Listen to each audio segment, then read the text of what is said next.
Hey guys, welcome back to another video. ഇന്ന് നമ്മളോടത്തിലുള്ളത് ഒരു സ്റ്റേജ് 3 ബിൽഡായ കേരളത്തിൽ നല്ല ഇന്ത്യയിൽ തന്നെ സിംഗിൾ ഓൺഡായിട്ടുള്ള ഒരുമിക്ക കാർ ഗൈസിനും അറിയാം. അതായത് എനിക്ക് പ്രത്യേകിച്ച് ഇൻട്രൊഡക്ഷൻ ഒന്നും കൊടുക്കേണ്ട, നമ്മുടെ രാജ് പോൾ സാറിൻ്റെ VRS ആണ്.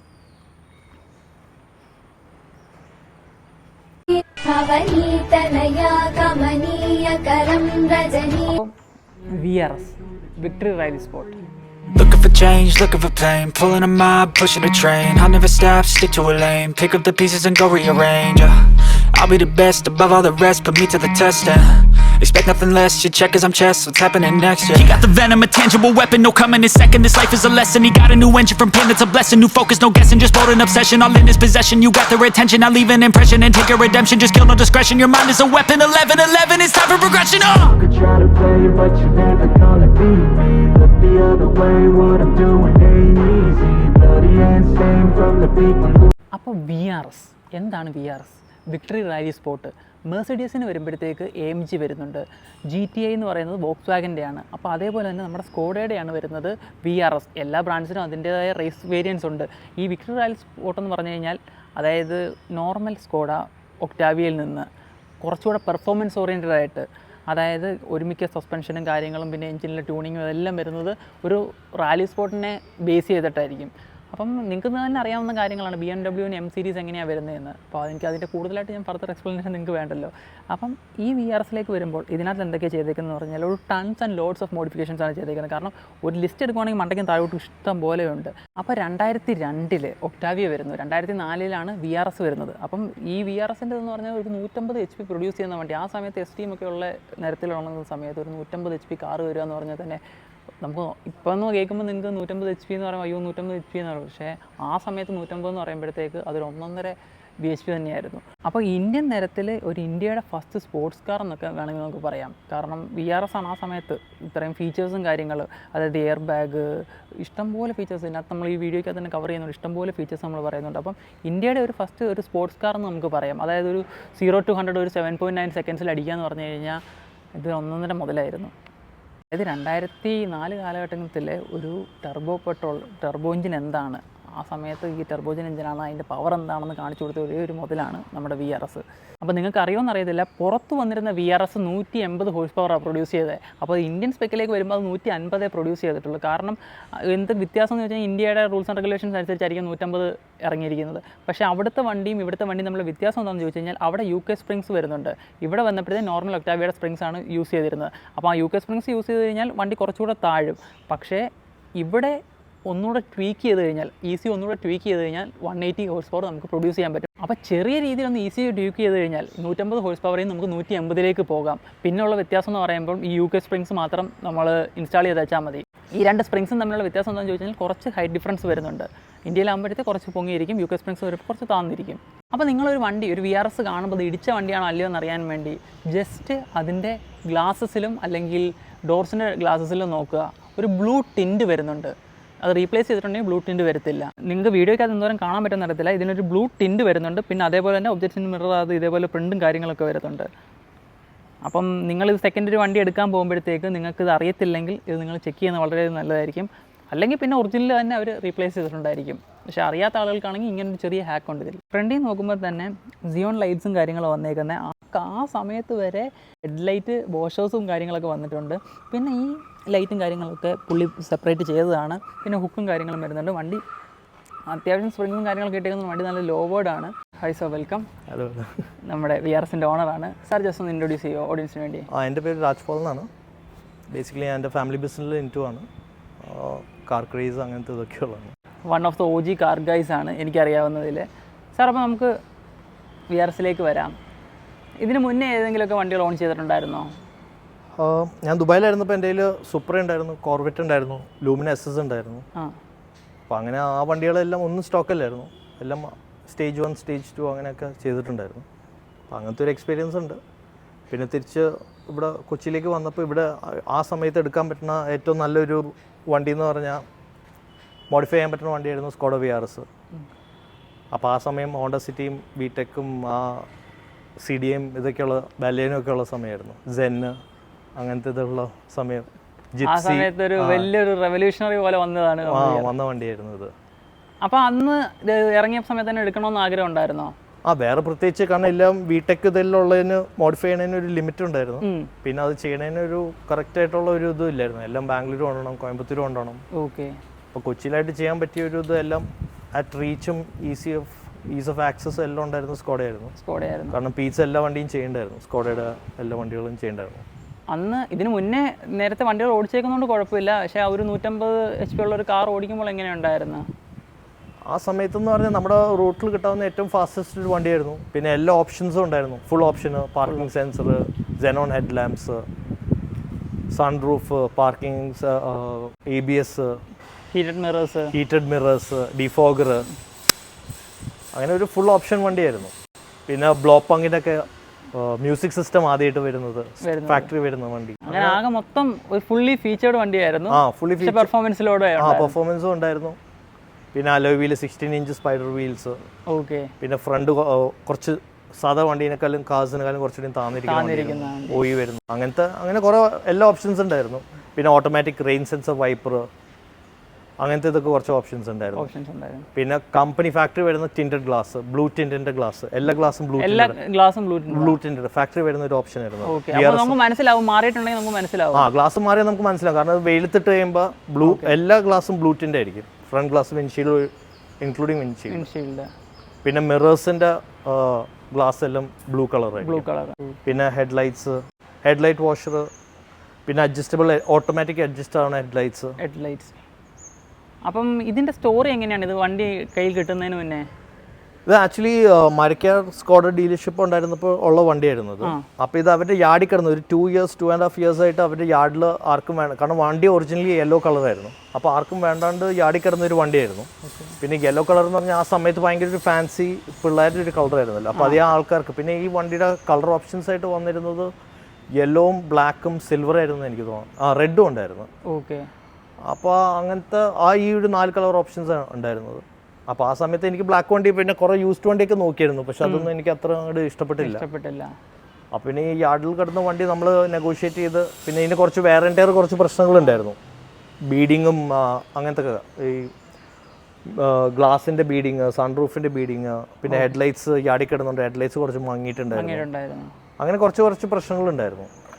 ഫസ്റ്റ് നമ്മൾ വണ്ടി എടുത്ത് കഴിഞ്ഞാൽ അതൊക്കെയായിരുന്നു ആദ്യം ക്ലിയർ ചെയ്തത്. ബേസിക് ആയിട്ടുള്ള സംഭവങ്ങൾ ഇപ്പൊ എല്ലാം ഇത് ചെയ്യണം, ബേസിക് ആയിട്ടുള്ള സംഭവങ്ങൾ ഇതെല്ലാം ചെയ്യേണ്ടി വന്നു. പിന്നെ ബ്ലാക്ക് അടിച്ചാണ് വണ്ടി കൊണ്ട് രജിസ്റ്റർ ചെയ്തത്. അത് മരക്കാറിൽ തന്നെ ഇട്ട് ബ്ലാക്ക് അടിച്ചിട്ടാണ് വണ്ടി കൊണ്ട് രജിസ്റ്റർ ചെയ്തത്. അത് കഴിഞ്ഞിട്ട് പിന്നെ ബാക്കിയെല്ലാം ഇനീഷ്യൽ ചെയ്യണം എന്താണെന്ന് വെച്ചാൽ കോസ്മെറ്റിക്കലി ബേസിക് ആയിട്ടുള്ള പറഞ്ഞാൽ ആയിട്ടുള്ള സാധനങ്ങളെല്ലാം റീസ്റ്റോർ ചെയ്യുന്ന ഒരു പരിപാടിയായിരുന്നു. ഓക്കെ.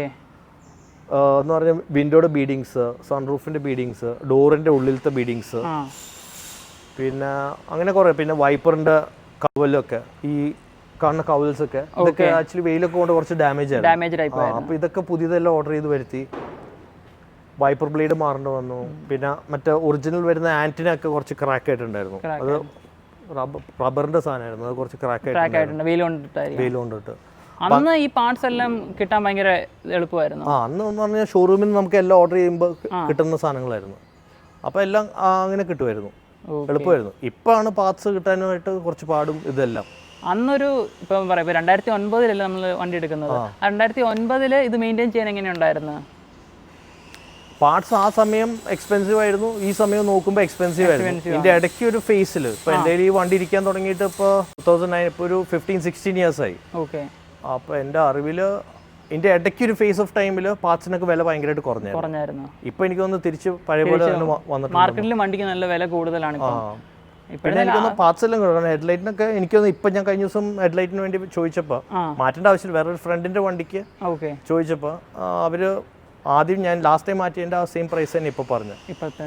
പക്ഷെ അതിന് മുമ്പ് ഒരു ടൈമിൽ വില കുറഞ്ഞിട്ടുണ്ടായിരുന്നു. എൻ്റെ അറിവിൽ ഇപ്പോൾ സിംഗിൾ ലോൺഡ് ആയിട്ടുള്ള വണ്ടി 2 വണ്ടിയുള്ളൂ. ഒന്ന് എൻ്റെ കയ്യിലുള്ള ഈ വണ്ടിയും പിന്നെ ഒരു എൻ്റെ ഫ്രണ്ടിൻ്റെ ഉള്ള ചെന്നൈയിലുള്ളൊരു വണ്ടിയാണ്. 2 വണ്ടി. ഇപ്പോൾ ഈ വണ്ടി ബ്ലാക്കും, ആ വണ്ടി ബ്ലാക്കുമാണ് സിംഗിൾ ലോൺഡ് ആയിട്ടുള്ളത്. എനിക്ക് അറിയില്ല ഇനി വേറെ ആരെങ്കിലും കയ്യിലുണ്ടോയെന്ന് അറിയത്തില്ല. കിട്ടിക്കഴിഞ്ഞിട്ട് അപ്പം നമ്മൾ കോസ്മെറ്റിക് സൈഡ് ഫ്രണ്ടിൽ നിന്ന് എന്തൊക്കെയാണ് ചേഞ്ചസ് വരുത്തിയത്? കോസ്മെറ്റിക് സൈഡ് എന്ന് ചോദിച്ചാൽ ഇപ്പോൾ അങ്ങനെ പ്രത്യേകിച്ചൊന്നും ഞാൻ ചെയ്തിട്ടില്ല. ഇപ്പോൾ എല്ലാവരും ചെയ്യണ പോലെ സൈഡ് സ്കേർട്ട്സ്, ഫ്രണ്ട് സ്കേർട്ട് അങ്ങനെ ഇതൊന്നുമില്ല. ബേസിക്കലി ഉള്ളതെന്ന് പറഞ്ഞാൽ ഇപ്പോൾ ഈ കാണുന്ന ഈ ഫ്രണ്ടിലത്തെ ഗ്രില്ല്, ഐലിഡ്സ്, മിററിൻ്റെ കവല്, ബമ്പറിൻ്റെ ക്യാമറാസ്, ഫ്രണ്ട് സ്പ്ലിറ്റർ, പിന്നെ ഈ fog lamp, day time running lights, സ്റ്റോക്കിൽ ഈ ഇവിടുത്തെ ഈ ലൈറ്റ് ഒന്നും വരുന്നില്ലായിരുന്നല്ലോ. ഇല്ല ജസ്റ്റ് ആ VRSന്റെ ബമ്പർ മാത്രമേ ഉള്ളൂ. നമ്പർ മാത്രമേ ഉള്ളൂ. പിന്നെ ഈ day time running lights, fog lamp ഒക്കെ ആഡ് ചെയ്താൽ, ടോക്ക് ആഡ് ചെയ്താൽ, പിന്നെ ഫ്രണ്ടിൽ കാണുന്ന ഗ്രില്ല്, ഇതെല്ലാം മൈലോടെക്കിൻ്റെ ഒരു കിറ്റായിട്ട് വരുന്നതാണ്. ഓക്കെ. അപ്പോൾ ഇതെല്ലാം ഒരു ഫുൾ സെറ്റായിട്ട് നമുക്ക് ഒറ്റയടിക്ക് മേടിക്കാം. പിന്നെ എന്താണെന്ന് വെച്ചാൽ നമ്മളിപ്പോൾ വീലാർസിലേക്ക് വരുമ്പോൾ ഇത് വീലാർജ് എക്സ്റ്റൻഡർ പോലത്തെ സാധനം, ഇതെല്ലാം മൈലോടെക്കിൻ്റെ. ഇത് 3 പീസ് 2 പീസ് അങ്ങനെയായിട്ട് ഫ്രണ്ടും ബാക്കും ഉണ്ട് 4 സൈഡ്. അതെല്ലാം മറ്റേ വിൻഷീൽഡിന്റെ ഗം വെച്ച് ഒട്ടിക്കുന്ന സാധനങ്ങളാണ്. ഓക്കെ. അപ്പോൾ ഈ സൈഡിലിരിക്കുന്ന ഇൻഡിക്കേറ്റേഴ്സും കാര്യങ്ങളൊക്കെ, സൈഡിൽ ഇൻഡിക്കേറ്റർ എന്ന് പറഞ്ഞാൽ ഇത് കമ്പനി വരുന്ന ഇൻഡിക്കേറ്റർ ഉണ്ട്. ആ സമയത്ത് ECS ട്യൂണിങ്ങിന്റെ ഇൻഡിക്കേറ്റേഴ്സ് കിട്ടുമായിരുന്നു. ഓക്കെ. UK നിന്ന് കിട്ടുന്ന സാധനങ്ങളായിരുന്നു അതൊക്കെ. ഓക്കെ. അപ്പോൾ ECSന്റെ ഇൻഡിക്കേറ്ററും പിന്നെ ആ ആന്റിന മറ്റേ ഒറിജിനൽ വരുന്നത് വലിയ ആന്റിനയായിരുന്നു. അത് ECS ട്യൂണിങ്ങിന്റെ ചെറിയ ആന്റിന. ഇതെല്ലാം അങ്ങനെ വരുന്ന, അല്ലാണ്ട് സൈഡ് സ്കേർട്ട് അങ്ങനത്തെ ഒന്നുമില്ല. പിന്നെ ബാക്കിലേക്ക് ഇപ്പോൾ നോക്കുകയാണെങ്കിൽ ബാക്കിലൊരു സ്പോയിലർ ഫാക്ടറി വരുന്നതാണ്. അത് സ്പോയിലർ കണ്ടു കഴിഞ്ഞാലേ സ്പോയിലർ. പിന്നെ ഈ ഒരു സാധനം അത് മൈലോടെക്കിന്റെ, പിന്നെ ഇതെല്ലാം മൈലോടെക്കിന്റെ സാധനങ്ങൾ. ആകെ സ്പോയിലർ, അല്ലാണ്ട് വേറെ സ്കേർട്ട് അങ്ങനത്തെ സംഭവമൊന്നുമില്ല. ഓക്കെ. പിന്നെ ഈ പ്ലേറ്റ് എന്ന് പറഞ്ഞാൽ ഇതെന്ന് പറഞ്ഞാൽ ആ എക്സോസ്റ്റ് ചൂടാകുമ്പോൾ ആ ബമ്പർ കുറച്ച് മെൽറ്റ് ആവണ ഒരു ഇഷ്യൂ ഉണ്ടായിരുന്നു ചൂടായിട്ട്.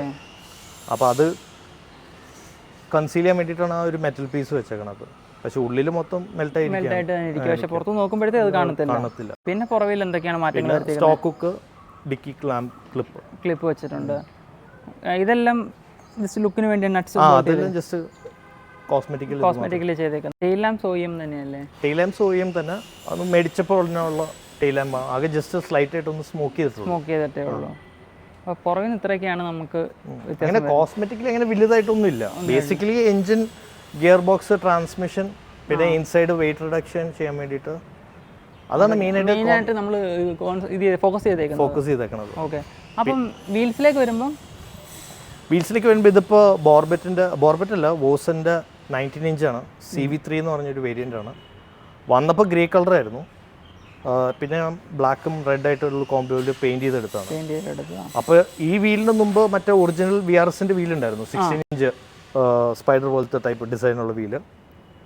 അത് മാറിയിട്ട് പിന്നെ ഞാൻ ഒരു 18 ഇഞ്ച് ഈ ബിഗ് ബ്രേക്സ് ഫിറ്റ് ചെയ്യാൻ വേണ്ടിയിട്ട് 18 ഇഞ്ചിലേക്ക് മാറണമായിരുന്നു. അപ്പോൾ അങ്ങനെ ബോർബറ്റിന്റെ ഒരു 18 ഇഞ്ച് വീൽ ഇട്ടിട്ടുണ്ടായിരുന്നു. അങ്ങനെ ഒരു 2-3 വർഷം ആ വീലിൽ ഓടി. അത് കഴിഞ്ഞ് പിന്നെ കുറച്ച് നാൾ ഒരു ഗോൾഫിന്റെ R32 വീൽ ഇട്ടിട്ടുണ്ടായിരുന്നു. കുറച്ച് നാൾ ആ വീൽ ഇട്ടായിരുന്നു. അത് കഴിഞ്ഞിട്ടാണ് ഞാൻ ഈ CV3യിലേക്ക് മാറ്റിയത്. വണ്ടി എടുത്തു കഴിഞ്ഞപ്പോൾ തന്നെ നമ്മൾ നേരെ ബ്ലാക്കിലേക്ക് മാറ്റുമല്ലായിരുന്നു? വണ്ടി രജിസ്റ്റർ ചെയ്യുന്ന മുമ്പ് എൻ്റെ ബ്ലാക്കിലേക്ക് ആക്കിയിട്ട് രജിസ്റ്റർ ചെയ്തു. അത് കഴിഞ്ഞിട്ട് പിന്നെ ഇറങ്ങി കഴിഞ്ഞിട്ട് എനിക്കൊന്നൊരു ഏപ്രിൽ മെയ് ജൂൺ സമയത്ത് കണ്ട ഞാൻ വണ്ടി ഡെലിവറി എടുത്തത്. ഓക്കെ. അപ്പോൾ ആ സമയത്ത് മഴയൊക്കെ ആയതുകൊണ്ട് പിന്നെ ആ സമയത്ത് കുറേ കഴുകി തുടച്ച് കുറേ പെയിൻ്റൊക്കെ അവിടെ ഇവിടെയൊക്കെ പോയി. പിന്നെ അടിക്കാത്ത പെയിൻറ്റ് ക്ലിയർ ആയിട്ട് അടിക്കാത്ത സ്ഥലത്ത് ഇതെല്ലാം പെട്ടെന്ന് പൊങ്ങി തുടങ്ങിയിട്ടുണ്ട്. ഇപ്പം തന്നെ എവിടെയെങ്കിലൊക്കെ നോക്കി കഴിഞ്ഞാൽ ചെറുതായിട്ട് യെല്ലോ സ്പോട്ട്സ് ഇതൊക്കെ കാണാൻ പറ്റും. ഓക്കെ. എഞ്ചിൻ സൈഡിലേക്ക് വരുമ്പോൾ നമ്മൾ അതിൻ്റെ പുറകിലൊരു വലിയ സ്റ്റോറി കാണും അല്ലേ? എഞ്ചിനും ഗിയർ ബോക്സും സസ്പെൻഷനിലാണ് മെയിൻ ഇതിരിക്കുന്നത്. അപ്പോൾ എഞ്ചിനിൽ പറഞ്ഞാൽ ഇപ്പോൾ തുടങ്ങുകയാണെങ്കിൽ ഇപ്പോൾ ഫ്രണ്ടിൽ നിന്ന് നമ്മൾ ഇവിടുന്ന് ഇങ്ങനെ അങ്ങോട്ട് നോക്കുകയാണെങ്കിൽ ഇപ്പോൾ ഫ്രണ്ടിൽ നോക്കുകയാണെങ്കിൽ ഫോർജിൻ്റെ front mount intercooler, secondary air intake. മഴയത്ത് ഓടിക്കുന്ന റിസ്ക് എന്ന് പറഞ്ഞാൽ വെച്ചാൽ പ്രൈമറി എയർ ഇൻടേക്ക് ഇരിക്കുന്നത് ഇവിടെ ബമ്പറിൻ്റെ അടിയിലാണ്. അപ്പോൾ വെള്ളം കയറാൻ ചാൻസ് ഉണ്ട്, സൂക്ഷിച്ചില്ലെങ്കിൽ വെള്ളം കയറാൻ ചാൻസ് ഉണ്ട്. ഓക്കെ. പിന്നെ ആ കാർബോണയുടെ ആ സിസ്റ്റം ആ സമയത്ത് ചെയ്ത കുറച്ച് എൻ്റെ ഫ്രണ്ട്സിൻ്റെ വണ്ടിയൊക്കെ ഇങ്ങനെ വെള്ളം കയറിയ ഒരു ഇഷ്യൂ ഉണ്ടായിട്ടുണ്ട്. ഓക്കെ. അപ്പോൾ അതുകൊണ്ട് ഞാൻ ഇത്തിരി കെയർഫുള്ളാണ്. പിന്നെ നമ്മൾ അത് കഴിഞ്ഞിട്ട് ഇപ്പോൾ ഇൻ്റർകൂളർ എയർ ഇൻടേക്കിൻ്റെ ഇത് കഴിഞ്ഞ് കഴിഞ്ഞാൽ പിന്നെ ഇൻടേക്ക് മാനിഫോൾഡ് ABD റേസിങ്ങിൻ്റെ, പിന്നെ ഫോർജിൻ്റെ ഫ്രണ്ട് മൗണ്ട് ബ്ലോ ഓഫ്, പിന്നെ ഇഞ്ചക്ടേഴ്സ്, ഫ്യൂൽ റെയില്, പിന്നെ ബേസ് ഗേറ്റ്, പിന്നെ മാനിഫോൾഡ്, GBSൻ്റെ കാസ്റ്റ് മാനിഫോൾഡ്, അയണിൻ്റെ കാസ്റ്റ് മാനിഫോൾഡ്, ഓൾട്ടർനേറ്റർ അപ്ഗ്രേഡ് ചെയ്തിട്ടുണ്ട് വലിയ ഓൾട്ടർനേറ്ററിലേക്ക്. പിന്നെ ECS ട്യൂണിങ്ങിൻ്റെ പുള്ളീസ്. ഇപ്പോൾ സസ്പെൻഷനിലേക്ക് വരികയാണെങ്കിൽ ആൻറ്റി റോൾ ബാർ, VF എഞ്ചിനീയറിങ്ങിൻ്റെ എഞ്ചിൻ മൗണ്ട്സ്, പിന്നെ സസ്പെൻഷൻ്റെ ബുഷസ് എല്ലാം പവർഫ്ലെക്സിൻ്റെ ബുഷസ് ഇട്ടേക്കണേ. ഓക്കെ. എല്ലാ സസ്പെൻഷൻ്റെ ബുഷസ്, അങ്ങനെ എക്സോസ്റ്റ് മൗണ്ട്, അങ്ങനത്തെ കുറേ സാധനങ്ങളെല്ലാം അതൊരു കിറ്റായിട്ട് വരുന്നതാണ്. പവർഫ്ലെക്സിൻ്റെ ഒരു ഫുൾ കിറ്റ് ഉണ്ട്, ബുഷ് കിറ്റ്. അപ്പോൾ അത് ഫ്രണ്ടും ബാക്കും ഇതെല്ലാം അതിലേക്ക് വരുന്നതാണ്. ആ സമയത്ത് വണ്ടി ഓൺ ചെയ്യുന്ന സമയത്ത് തന്നെ ഇങ്ങനെ പണിയണമെന്നുള്ള ആഗ്രഹത്തോടെയല്ല നമ്മൾ വണ്ടി എടുത്തത്. അത് കഴിഞ്ഞിട്ട് എങ്ങനെ ഉണ്ടായിരുന്നു? മീൻസ് ഓരോരോ ചെറിയ അപ്ഡേറ്റ് ആയിട്ട് ചെയ്തു തുടങ്ങുമായിരുന്നു? എങ്ങനെയായിരുന്നു? എന്ന് പറഞ്ഞാൽ ഇത് 300 ഹോഴ്സ് പവർ സെറ്റപ്പിലേക്ക് വരുന്നതിന് മുമ്പ് ആദ്യം സ്റ്റേജ് 2 240 bhp സെറ്റപ്പിൽ റൺ ചെയ്തു. ഒറിജിനൽ ടർബോ, ഒറിജിനൽ ക്ലച്ച് വെച്ചിട്ട്. പിന്നെ അത് കഴിഞ്ഞിട്ട് ഇങ്ങനെ സ്റ്റേജ് ബൈ സ്റ്റേജ് ആയിട്ട് ചെയ്തത്. എന്ന് പറഞ്ഞാൽ സ്റ്റേജ് 2 നിന്ന് നേരെ സ്റ്റേജ് 3 പ്ലസിലേക്ക് പോവുകയാണ് ചെയ്തത്. പക്ഷേ ഞാൻ കുറവ് ഓടിച്ചു. എനിക്കൊന്നൊരു സ്റ്റേജ് 2 തന്നെ ഒരു 10,000-15,000 20,000 കിലോമീറ്റേഴ്സ് ആ സെറ്റപ്പിൽ തന്നെ ഫുൾ ടൈം ഓടിച്ചായിരുന്നു. ആ, അതും നല്ല രീതിയിൽ ഫ്ലാറ്റ് ഔട്ട് ഓടിച്ചേക്കണം. പിന്നെ 89 ഒക്ടേൻ്റെ മാപ്പൊക്കെ എടുക്കണം.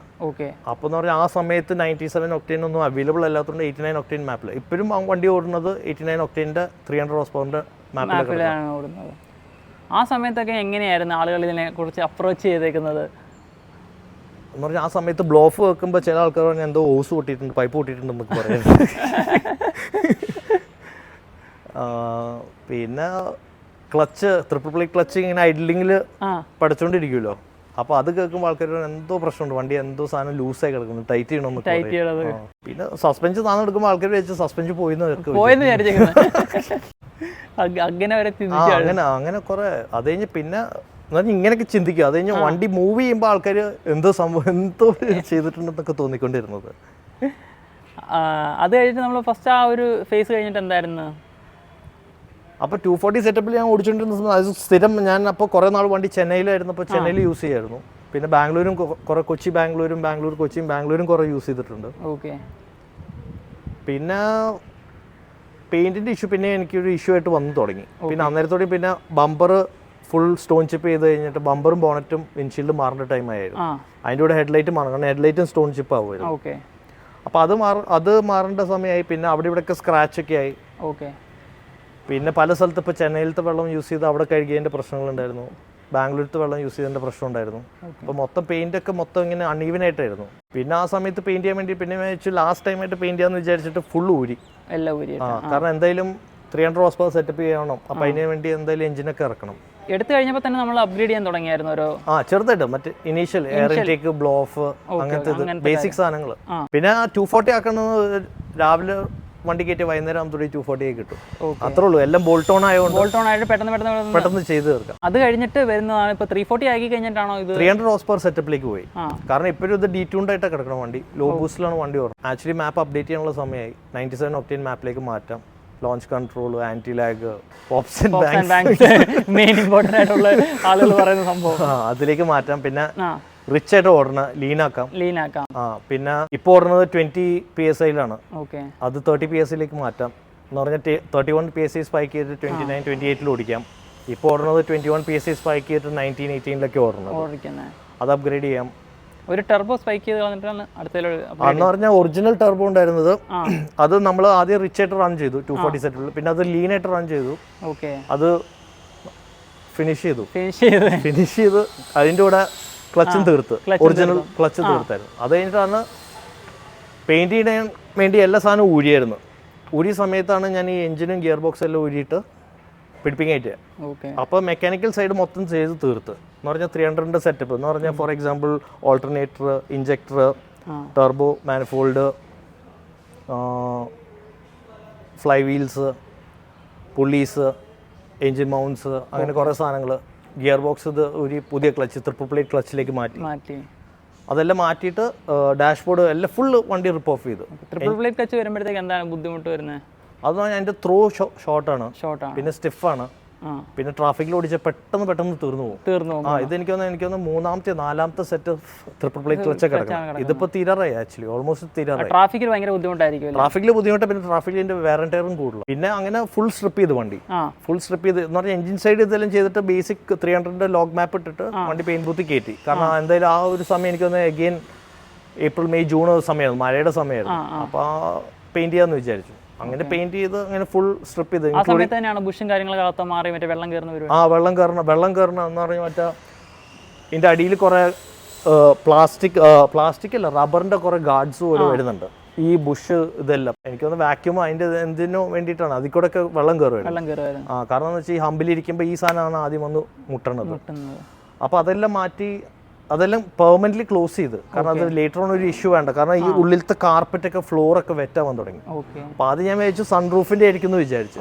അപ്പോൾ സൺറൂഫ് ഇതെല്ലാം ഊരി അതിൻ്റെ സൺറൂഫിൻ്റെ ചാനൽ ഇതെല്ലാം നോക്കിയപ്പോൾ ആ സംഭവം ക്ലിയർ ആണ്. പിന്നെ ഏതാ തപ്പിപ്പിടിച്ച് കണ്ടപ്പോഴാണ് ഇതിൽ കൂടെ വെള്ളം കയറണം. സൺറൂഫ് ആ സമയത്ത് ഇച്ചിരി പണിയായിരുന്നല്ലേ? സൺറൂഫ് എന്ന് പറഞ്ഞാൽ വെള്ളം എങ്ങനെ കയറണം നമുക്കൊരു ഐഡിയ കിട്ടണില്ലായിരുന്നു. ആർക്കും ഒരു ഐഡിയ ഇല്ല. ആദ്യമായിട്ട് അങ്ങനെ കാണണം. ആദ്യമായിട്ട് അങ്ങനെ പെട്ടെന്ന് നോക്കും ഫ്ലോട്ട് ചെയ്യുമ്പോഴത്തേക്കും. കാരണം ആ സമയത്ത് ഇപ്പോൾ പീസ് ചെയ്ത ഏറ്റവും ലോറി ചെയ്ത വണ്ടി എൻ്റെ വണ്ടിയായിരുന്നു ആ സമയത്ത്.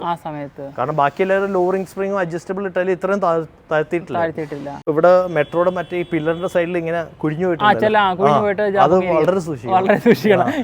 കാരണം സമ്പടിച്ചു കഴിഞ്ഞാൽ സമ്പടിച്ച് പൊട്ടിക്കഴിഞ്ഞാൽ അപ്പം അടി ഇടിച്ചു കഴിഞ്ഞാൽ അപ്പം വണ്ടി സൈഡിലേക്ക് നിർത്തുക. കാരണം സമ്പ് പൊട്ടിയിട്ടുണ്ടോന്നോ ഇല്ലോന്ന് കൺഫേം ചെയ്തിട്ട് വണ്ടി ഓടിക്കുക, അല്ലെങ്കിൽ എഞ്ചിൻ സീസ് ആവും.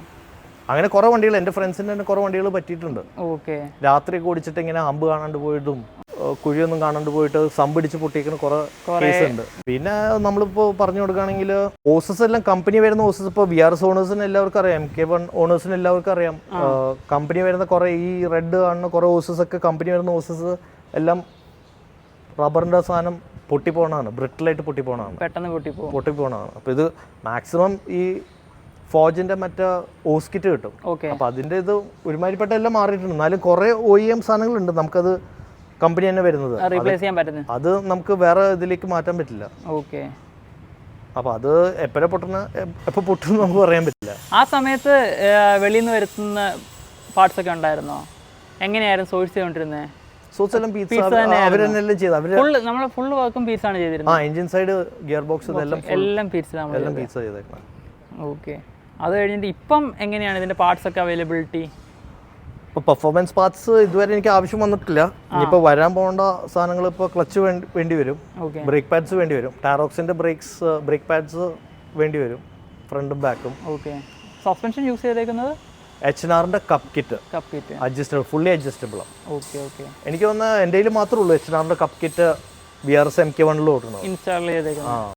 അപ്പോൾ ഇതിൻ്റെ ലിസ്റ്റ് ഓഫ് മോഡ്സ് ഞാൻ എന്തായാലും ഡിസ്ക്രിപ്ഷനിൽ കൊടുത്തേക്കാം, നിങ്ങൾ ഇരുന്ന് വായിച്ചു പോകണം. ഒരു വലിയ ലിസ്റ്റ് തന്നെയാണ്. നമുക്ക് ഇവിടെ നിന്ന് പറഞ്ഞു തുടങ്ങി കഴിഞ്ഞാൽ ചിലപ്പോൾ നിങ്ങൾ തന്നെ മറന്നു പോകും. അതേപോലെ നമ്മൾ ചെയ്തിട്ടുണ്ട്. ഗിയർ ബോക്സ് സെൻസിറ്റീവ് ആണ്, ഷോർട്ട് ഷിഫ്റ്റർ ഒക്കെ ഉള്ളതുകൊണ്ട്. ഓക്കെ. പിന്നെ ട്രിപ്പിൾ പ്ലേറ്റ് ക്ലച്ച് ഉള്ളതുകൊണ്ട് അത് കറക്റ്റായിട്ട് നമ്മൾ എൻഗേജ് ചെയ്തില്ലെങ്കിൽ സിൻക്രണൈസർ പോകും. അപ്പോൾ എൻ്റെ ഏറ്റവും വലിയ യുദ്ധം ഈ വണ്ടിയായിട്ടുള്ളത് ഒന്ന് ഗിയർ ബോക്സ് ആയിട്ടാണ്, പിന്നെ ഒന്ന് ടർബോയുടെ ഇന്റർകൂളർ റോസ്. ഓക്കെ. അപ്പോൾ കുറേ നേരം ബൂസ്റ്റ് ഹോൾഡ് ചെയ്ത് വെച്ച് ഒരു 1 hour 1.5 hours കണ്ടിന്യൂസ് ആയിട്ട് പുഷ് ചെയ്ത് കഴിയുമ്പോൾ ഇന്റർകൂളർ റോസ് അവിടുന്ന് ടർബോ എന്ന് വരുന്ന ഇവിടുത്തെ ഓസ് ഉണ്ട്, ഈ ഇന്റർകൂളറിലേക്ക് കണക്ട് ചെയ്യണം. അപ്പോൾ ഈ ഓസ് തള്ളി വരും, ഇതായി വരും എന്ന് പറഞ്ഞാൽ ക്ലാമ്പിൽ നിന്ന് വിട്ട് വരും. അപ്പോൾ ബൂസ്റ്റ് ഉണ്ടാവില്ല. അപ്പോൾ അതൊക്കെ അറിയാവുന്നതുകൊണ്ട് പിന്നെ റൂട്ടിൽ വെച്ച് തന്നെ നമുക്ക് ഇങ്ങനെ കൈയിട്ട് തിരിച്ച് ചെയ്യാൻ പറ്റും. പിന്നെ ഗിയർ ബോക്സിന്റെ സിൻക്രണൈസർ ഓടിച്ചു കളയാം. അതൊരു 5-6 പ്രാവശ്യം ഞാൻ ഓടിച്ചിട്ടുണ്ട്. വണ്ടിയിലെല്ലാം പറ്റി ഫുൾ 17 വർഷം കൊണ്ടും പിന്നെ പഠിച്ചത് മെക്കാനിക്കൽ എഞ്ചിനീയറിംഗ് ആയതുകൊണ്ടും വണ്ടികളെല്ലാം ഏറ്റവും കാര്യങ്ങൾ അറിയാം. പിന്നെ ഞാൻ എവിടെയെങ്കിലും വണ്ടി ശരിയാക്കാനാണെങ്കിൽ അങ്ങനെ ഇട്ടിട്ട് പോകാറില്ല. അപ്പോൾ ഫുൾ ടൈം ഞാൻ കൂടെ നിന്ന് എല്ലാം ശരിയാക്കി അങ്ങനെ കുറെ കാര്യങ്ങൾ പഠിച്ചിട്ടുണ്ട്. കുഞ്ഞിനെ പോലെ നോക്കുന്നത്. പിന്നെ എന്താ പഠിച്ചു പോയാലും ഇപ്പോൾ റണ്ണിങ്ങിൽ എന്ത് പോയാലും എനിക്ക് അറിയാം എന്താ പോകാനുള്ള ചാൻസ്, എങ്ങനെ ഓടിച്ചിട്ടാണ് എങ്ങനെ പോണേന്ന്. അത്രയും ടെക്നിക്കൽ സൈഡ് അറിയാവുന്നതുകൊണ്ട് നമുക്ക് കുറച്ചുകൂടി ഈസിയാണ്. വേറെ പിന്നെ എല്ലാ VRS ഓണേഴ്സിനുള്ള പ്രശ്നമാണ് മറ്റേ ഹെഡ് ഗ്യാസ്കറ്റ് ലീക്ക്, ഗിയർ ബോക്സിന്റെ ഗ്യാസ്കറ്റ് ലീക്ക്, ഓൾട്ടർനേറ്റർ പ്രശ്നം, വാട്ടർ പമ്പ് പ്രശ്നം, റേഡിയേറ്റർ ഫാനിന്റെ പ്രശ്നം. റേഡിയേറ്റർ ഫാൻ എങ്ങനെ വന്നാലും ഒരു 1.5-2 വർഷത്തിൽ മാറണം. വാട്ടർ പമ്പ് പിന്നെ കമ്പനി വരുന്നത് പ്ലാസ്റ്റിക്കിന്റെ വാട്ടർ പമ്പാണ്, റിപ്പല്ലറാണ്. അത് മാറ്റിയിട്ട് മെറ്റൽ റിപ്പല്ലറുള്ള വാട്ടർ പമ്പ് ഉണ്ട്. അത് മാറ്റിക്കഴിഞ്ഞപ്പോൾ അതിന്റെ പ്രശ്നമില്ല. പിന്നെ റേഡിയേറ്റർ ഫാന്, പിന്നെ ഇതിന്റെ ഹെഡ്ലൈറ്റിന്റെ സെൻസേഴ്സ് ഉണ്ട്, ലെവലിംഗ് സെൻസേഴ്സ്. അത് ഫ്രണ്ടിലും ഉണ്ട് ബാക്കിലും ഉണ്ട്. അപ്പോൾ ആ സെൻസർ വർക്ക് ചെയ്തില്ലെങ്കിൽ ഹെഡ്ലൈറ്റ് റോഡിന്റെ ഇത് ലെവലിംഗ് കറക്റ്റ് ആവില്ല. നമ്മുടെ എല്ലാം ഫംഗ്ഷനിങ് എല്ലാം വർക്കിംഗ്, എല്ലാം വാഷർ എല്ലാ സാധനവും. പിന്നെ വാഷറിന്റെ മോട്ടർ അത് സ്ഥിരമായിട്ട് അടിച്ചു പോണ സാധനം, അതൊക്കെ കിട്ടും. അതിപ്പോഴും കിട്ടുന്നുണ്ട്. എനിക്ക് തോന്നുന്നു 800 rupees കണ്ടുള്ളൂ. പിന്നെ ഈ ബ്ലൂ ഗ്ലാസ് കിട്ടാൻ പണിയായിരിക്കും വണ്ടിയുടെ. ഈ മൊത്തത്തിലുണ്ടല്ലോ ഈ OE വരുന്ന MK1 വരുന്ന എല്ലാ ഗ്ലാസും ഇൻക്ലൂഡിങ് ദ മിറർ ഗ്ലാസ് എല്ലാം ഒരു ബ്ലൂ ഷെയ്ഡുള്ള ഗ്ലാസ്. അപ്പൊ ആ ഗ്ലാസ് കിട്ടാൻ പണിയായിരിക്കും. അത് ഞാനും ഇവിടെ വന്നപ്പോൾ സാർ പറയുമ്പോഴാണ് എനിക്കും അത് അറിയാവുന്നത്. കാരണം ഞാനും ഇത് കേട്ടിട്ടില്ലായിരുന്നു. പക്ഷെ അപ്പം നമുക്ക് പെട്ടെന്ന് മനസ്സിലാവും വണ്ടി റീപ്ലേസ് ചെയ്തിട്ടുണ്ടോ ഇല്ലയോ. ഇതൊന്നും നല്ല വെയിലത്ത് ഇപ്പോൾ നമ്മൾ ബോണറ്റ് അടിച്ച് നോക്കുകയാണെങ്കിൽ ഈ ഒരു ബ്ലൂ ടിന്റ് വരുന്നുണ്ട്. ഇത് ഇല്ലാത്തത് നമുക്ക് മനസ്സിലാവും. കാരണം ഈ ബ്ലൂ ടിന്റുള്ള ഗ്ലാസും ഒറിജിനൽ മറ്റേ നോർമൽ ഒക്ടേവിക്ക് വരുന്ന ഗ്ലാസും തമ്മിൽ റേറ്റും വ്യത്യാസമുണ്ട്. പിന്നെ ഈ ഗ്ലാസ്സിന് സെൻസർ വരും, റെയിൻ സെൻസറും. റെയിൻ സെൻസർ വരുന്നുണ്ടല്ലേ. പിന്നെ ഇവിടെ സ്പേസർ വെച്ചിട്ടുണ്ടല്ലോ. അതെന്താണെന്ന് വെച്ചാൽ ഈ ത്രോട്ടിൽ ബോഡി ഫിറ്റ് ചെയ്ത് കഴിഞ്ഞപ്പോൾ ബോണറ്റ് അടയാൻ ഒത്തിരി പ്രശ്നം ഉണ്ടായിരുന്നു. അപ്പോൾ എന്താണെന്ന് വെച്ചാൽ സ്പേസർ വെച്ച് ബോണറ്റ് ബാക്കിൽ നിന്ന് പൊക്കി. ബാക്കിൽ നിന്ന് ഇവിടെ സ്പേസർ വെച്ചിട്ട് പൊക്കിയിട്ടുണ്ടല്ലേ. പൊക്കി. പിന്നെ എന്താണെന്ന് വെച്ചാൽ കുറച്ചുകൂടി എയർ ഫ്ലോയും കുറച്ചുകൂടി ബെറ്റർ ആവും. ഓക്കെ. ഇങ്ങനെ കയറി ഇങ്ങനെ ത്രൂ ആയിട്ട് പോകുന്നു. പിന്നെ തെർമോസ്റ്റാറ്റ് മാറ്റിയിട്ടുണ്ട്. അങ്ങനെ കുറേ സാധനങ്ങൾ മാറ്റിയിട്ടുണ്ട്. പ്ലഗ്, ഓയിൽ ഫിൽറ്റർ, അതൊക്കെ ബേസിക് സാധനങ്ങൾ. എന്നാലും അതെല്ലാം ECS ട്യൂണിങ്ങിൻ്റെ അങ്ങനത്തെ ഇതൊക്കെയാണ് ഇട്ടത്. എല്ലാം പെർഫോമൻസ് പാർട്ടിലോട്ട്. കാരണം എല്ലാം ആ സമയത്ത് അവൈലബിൾ ആയിരുന്നു. പിന്നെ കുറേ പാർട്സ് ഞാൻ കിട്ടൂല എന്ന് പറഞ്ഞിട്ട് കുറേ എണ്ണം എടുത്ത് സ്റ്റോക്ക് ചെയ്ത് വെച്ചിട്ടുണ്ടായിരുന്നു. അതൊക്കെ സ്പെയർ ഒക്കെ മേടിച്ച് വെച്ചിട്ടുണ്ടായിരുന്നു. അപ്പം അവസാനം സ്റ്റേജ് 3ലേക്ക് എത്തിയേ. അപ്പോൾ ഞാൻ പെയിൻറ് ചെയ്തെല്ലാം കഴിഞ്ഞിട്ട് പിന്നെ വണ്ടി ലോഗ് ചെയ്യണമായിരുന്നു, ഫൈനൽ മാപ്പിലേക്ക് വരണമായിരുന്നു. അപ്പോഴും 89 ഒക്ടേൻ്റെ മാപ്പ് തന്നെ ഇട്ട. അങ്ങനെ അത് ലോഗ് ചെയ്തൊരു 400-500 കിലോമീറ്റർ 1000 കിലോമീറ്റേഴ്സ് ഓടിക്കണമായിരുന്നു. ക്ലച്ച് സെറ്റ് ആവാനും മൊത്തം സെറ്റായിട്ട് എന്തെങ്കിലും ഇനി മാറണമെന്ന്. കാരണം ഫ്യൂവൽ പമ്പ് എല്ലാ സാധനവും മാറിയിട്ടുണ്ടല്ലോ. അങ്ങനെ വന്നിട്ട് അങ്ങനെ സാധനം മാറി. പിന്നെ ഫൈനൽ ലോഗിലേക്ക് എത്തി. അപ്പോൾ പിന്നെ തൽക്കാലം എൻ്റെ ഒടിക്കൽ ഇത് വെച്ചിട്ട് ഈ ഓസ് തള്ളിക്കൊണ്ടിരിക്കുന്ന ഇഷ്യൂവും ഗ്യാസ്കറ്റും കത്തിച്ചേർന്ന പ്രശ്നമുള്ളതുകൊണ്ട് ലോ ബൂസ്റ്റിൽ തന്നെ ഓടിക്കാമെന്ന് വിചാരിച്ചു. അപ്പോൾ അങ്ങനത്തെ ഒരു സെറ്റപ്പിൽ ഓടുന്നു. റിലയബിളാണ്, കുഴപ്പമൊന്നുമില്ല, ഓടിക്കോളും. ആദ്യം നമ്മൾ ഹരാസ് ചെയ്യേണ്ടിരുന്നാൽ മതി. ടോർച്ചർ ചെയ്യേണ്ടിരുന്ന ഓടിക്കോളും. ഇപ്പൊ കറന്റ്ലി അപ്പോൾ പുഷ് ചെയ്തേക്കുന്നത് 300 bhp നമുക്ക് സേഫ്ലി പറയാം. പിന്നെ ഇനിയിപ്പോൾ പുഷ് ചെയ്യാനുള്ള കാരണം ആക്ച്വലി ഈ ത്രോട്ടിൽ ബോഡി ഒക്കെ വെച്ചിട്ട് നമുക്ക് ആക്ച്വലി മാപ്പൊക്കെ മാറ്റേണ്ടതാണ്. ആക്ച്വലി ആ മാപ്പ് ഒന്നും മാറ്റിയിട്ടില്ല. ആ ലോ ബൂസ്റ്റും ആ ഒരു ഇതിലും റിച്ച് ആയിട്ട് തന്നെ വണ്ടി ഓടുന്നത്. ആക്ച്വലി ഇനിയിപ്പോൾ ആക്ച്വലി ഇപ്പോൾ ചെയ്യുകയാണെങ്കിൽ ക്ലച്ച് ഒന്ന് കുറച്ച് കഴിയുമ്പോൾ മാറേണ്ടി വരും. ബ്രേക്ക് പാഡ്സ് ഒപ്പിക്കേണ്ടി വരും ടാറോക്സിൻ്റെ ഫ്രണ്ടും ബാക്കും. പിന്നെ മാപ്പ് മാറ്റണം, പുതിയ ഐറ്റത്തിലേക്ക് മാറ്റണം. Pops and bangs, launch control, anti lag, പുതിയ പിള്ളേർ. അപ്പൊ എങ്ങനെ വണ്ടി ബിഹേവ് ചെയ്യുമെന്ന് എനിക്ക് അറിയില്ല. അപ്പൊ അത് മോസ്റ്റ്ലി APRന്റെ മാപ്പിലേക്ക് തന്നെ മാറ്റേണ്ടി വരും. അപ്പൊ അതാണ് മനസ്സിലുള്ള പ്ലാൻ. പിന്നെ ഇനിയിപ്പോ വേറെ വേറെ പ്രത്യേകിച്ച് ഒന്നും ചെയ്യാണ്ടിരിക്കണം നല്ലത്. കാരണം ഇപ്പൊ എന്തായാലും വണ്ടി കിട്ടാനില്ല, പാർട്സ് കിട്ടാനും പണിയാണ്. പിന്നെ പെർഫോമൻസ് പാർട്സ് ഇതെല്ലാം കിട്ടാനും ഭയങ്കര പണിയായി തുടങ്ങിയിട്ടുണ്ട്. പക്ഷെ ഇത് ഇത്രയും തന്നെ മെയിൻറ്റെയിൻ ചെയ്യാൻ തന്നെ വലിയൊരു ടാസ്ക് തന്നെയാണ്. പിന്നെ പേഷ്യൻസ് വേണം. നേരത്തെ ഉള്ള പേഷ്യൻസ് എനിക്ക് ഇപ്പോൾ ഉണ്ടോ എന്ന് എനിക്ക് അറിയില്ല. പിന്നെ നമ്മൾ ഇതിലെല്ലാം ട്രയൽ ആൻഡ് എറർ നടത്തിയിട്ടുണ്ട്. എന്ന് പറഞ്ഞാൽ നമ്മൾ 6 സ്പീഡ് കോയഫിന്റെ ഗിയർ ബോക്സ് വെച്ച് ഓടിച്ചിട്ടുണ്ട്. ഡീസൽ ഒക്ടേവിയയുടെ ഗിയർ ബോക്സ് വെച്ച് ഓടിച്ചിട്ടുണ്ട്. പിന്നെ ഇതിന്റെ ഫസ്റ്റ് ജനറേഷൻ ഒരു ഒക്ടേവിയ വന്നതിൽ ഒരു 2 ലിറ്ററിന്റെ എഞ്ചിൻ വന്നതിൽ ഒരു ഗിയർ ബോക്സ് ഉണ്ടായിരുന്നു. ആ ഗിയർ ബോക്സ് വെച്ച് ഓടിച്ചിട്ടുണ്ട്. പിന്നെ ഈ 6 സ്പീഡിന്റെ ഗിയർ ബോക്സ് വെച്ച് ഓടിച്ചിട്ടുണ്ട്. 5 സ്പീഡ് ഗിയർ ബോക്സ്. അപ്പം എല്ലാം വെച്ച് നോക്കിയപ്പോൾ RSന്റെ ഗിയർ ബോക്സ് തന്നെയാണ് ഏറ്റവും ബെസ്റ്റ് വന്നത്. 6 സ്പീഡിന്റെ കോയഫിന്റെ ഗിയർ ബോക്സ് ആയിരുന്നു. അത് കഴിഞ്ഞ് നോക്കുമ്പോൾ RSന്റെ ഗിയർ ബോക്സ് തന്നെയായിരുന്നു ബെറ്റർ. ഇംഗ്ലണ്ട് വണ്ടി എനിക്കും എൻ്റെ ചെന്നൈയിലുള്ള ഒരു ഫ്രണ്ടിന്റെ വഴിയിലാണ് വണ്ടി ഉള്ളത്. വേറെ ഇനി ആരെങ്കിലും ഉണ്ടോയെന്ന് അറിയില്ല. വർക്ക് ചെയ്യണതും എന്ന് പറഞ്ഞപ്പോൾ ഹെഡ്ലൈറ്റിന്റെ മറ്റേ ഹെഡ്ലൈറ്റിന്റെ എന്താ പറഞ്ഞ ബീം ലെവലിങ്ങും പിന്നെ സൺറൂഫും പിന്നെ അങ്ങനെ ഇന്റീരിയർ പിന്നെ ഇതിന്റെ സ്ഥിരം പോണ ഇന്റീരിയർ സാധനങ്ങളുണ്ട്. ലൈക്ക് മോട്ടർ വിൻഡോയുടെ വൈൻഡർ, പിന്നെ സൺറൂഫിന്റെ ഇഷ്യൂ. അതൊക്കെ കോമൺലി എല്ലാ VRS എല്ലാ ഒക്ടേവിയ ഓണേഴ്സിനും ഉണ്ടാവുന്ന പ്രശ്നമെന്ന് എനിക്ക് എൻ്റെ ഒരു അറിവിലുണ്ട്. പിന്നെ ഇതിലേക്ക് വരുന്നത് ബാറ്ററിയുടെ എന്താണ് സംഭവം? ബാറ്ററിയുടെ എന്ന് പറഞ്ഞാൽ അത് മറ്റേ വോൾട്ടേജ് സ്റ്റേബിലൈസർ ആണ്. അത് എഞ്ചിനിലേക്കും throttle body, fuel pump, injector ഇതിലേക്കെല്ലാം സെയിം വോൾട്ടേജ് സപ്ലൈ ചെയ്യാൻ വേണ്ടിയിട്ട്. അപ്പോൾ ബാറ്ററിയിൽ നിന്ന് അത് വോൾട്ടേജ് സ്റ്റേബിലൈസറിൽ പോയിട്ട് സ്റ്റേബിലൈസർ എല്ലാ ഇതിലേക്ക് കണക്റ്റഡ് ആണ്. ഇഞ്ചക്ടറും ഇത് എല്ലാത്തിലേക്കും, ഫ്യൂവൽ പമ്പ് എല്ലാത്തിലേക്കും. അപ്പോൾ അത് സ്റ്റേബിലൈസ് ചെയ്യണം. ആക്ച്വലി ഈ ബാറ്ററി ചെറുതാണ് വണ്ടിക്ക്. അപ്പോൾ ഇത് ആക്ച്വലി ബാക്കിലേക്ക് മാറ്റി വലിയ ബാറ്ററി വെക്കണം. അപ്പോൾ ഞാനത് ചെയ്തിട്ടില്ല, അത് ചെയ്യണം. അത് അടുത്തൊരു ഇതിപ്പോൾ മാപ്പ് ചെയ്യുകയാണെങ്കിൽ അതിൻ്റെ കൂടെ ബാറ്ററിയിലേക്ക് വെച്ചിട്ട് ഒരു കിൽ സ്വിച്ച് ഇതെല്ലാം വെച്ചിട്ട് നിർത്തണമായിരിക്കും നല്ലത്. ഇതിപ്പോൾ ആ OE ബാറ്ററി വന്ന് ആ OE സൈസിൽ തന്നെ വെച്ചേക്കാം. ഞാൻ അതിൽ വലിയ നെക്സ്റ്റ് സൈസ് ഫിറ്റ് ആവില്ല അതിൽ. അത് ബാക്കിലേക്ക് സ്വിച്ച് ചെയ്യണം, മാപ്പ് മാറ്റണം, ബ്രേക്ക് പാഡ്സ്, ക്ലച്ച്, അങ്ങനത്തെ ഇതിൽ. അപ്പോൾ അടുത്തൊരു സെറ്റ് തന്നെ നമ്മുടെ അടുത്ത പ്ലാനിലുണ്ടല്ലേ? അല്ല അതോടെ പിന്നെ എന്താന്ന് വെച്ചാൽ വണ്ടി നമ്മൾ റണ്ണിങ് കണ്ടീഷൻ ആയിരിക്കണം, എല്ലാം വർക്ക് ചെയ്യണ ഒരു രീതിയിൽ അങ്ങനത്തെ ഒരു ഇതിലാക്കി നിർത്താന്നുള്ളൂ. വേറെ ഇനി എന്തെങ്കിലും ചെയ്തിട്ട് വലിയ കാര്യമുണ്ടെന്ന് എനിക്ക് തോന്നുന്നു. കാരണം കൂടി വന്ന 1 സെക്കൻഡ് 1.5 സെക്കൻഡിന്റെ വ്യത്യാസത്തിന് വേണ്ടിയിട്ട് റിലയബിലിറ്റി ഇതൊന്നും കളയേണ്ട ആവശ്യമില്ലല്ലോ. കാരണം നമുക്ക് എപ്പോഴും റിലയബിൾ ആയിട്ടൊരു വണ്ടി കയ്യിരിക്കുന്നതല്ല നല്ലത്. ഇതിപ്പോ എനിക്കിപ്പോ നാളെ ബാംഗ്ലൂർ പോകണമെങ്കിൽ എനിക്ക് ഓടിച്ചോണ്ട് പോവാം. അത് സൂക്ഷിച്ച് ഹമ്പും ഇതെല്ലാം ജസ്റ്റ് റോഡ് മാത്രം കൺസിഡർ ചെയ്ത് ഓടിച്ചാൽ മതി. പിന്നെ ആദ്യം പുഷ് ചെയ്യാണ്ട് ഇങ്ങനെ ഒരു നോർമലായിട്ട് ഓടിച്ചു പോകാം. ഓക്കെ. അങ്ങനെ ഇഷ്യൂ ഒന്നുമില്ല. ലൈക്ക് പിന്നെ ഈ പറഞ്ഞ പോലെ ഈ ഓയി വരുന്ന റബ്ബർ ഹോസ് എന്തെങ്കിലും പൊട്ടിയാലേ ഉള്ളൂ. ഓക്കെ. ഈ കാണുന്നവർക്ക് ഒരു കൗതുകം കാണുമായിരിക്കും, അതുകൊണ്ട് മാത്രം ചോദിക്കുക, മൈലേജിൻ്റെ കാര്യത്തിലേക്ക് വരുമ്പോഴത്തേക്ക് എന്താണ് അവസ്ഥ? മൈലേജ് എന്ന് പറഞ്ഞാൽ ഇപ്പോൾ നമ്മൾ പൊളിക്കുകയാണെങ്കിലും എനിക്കൊന്ന് ഒരു 2-3 അതൊക്കെ ഉള്ളൂ.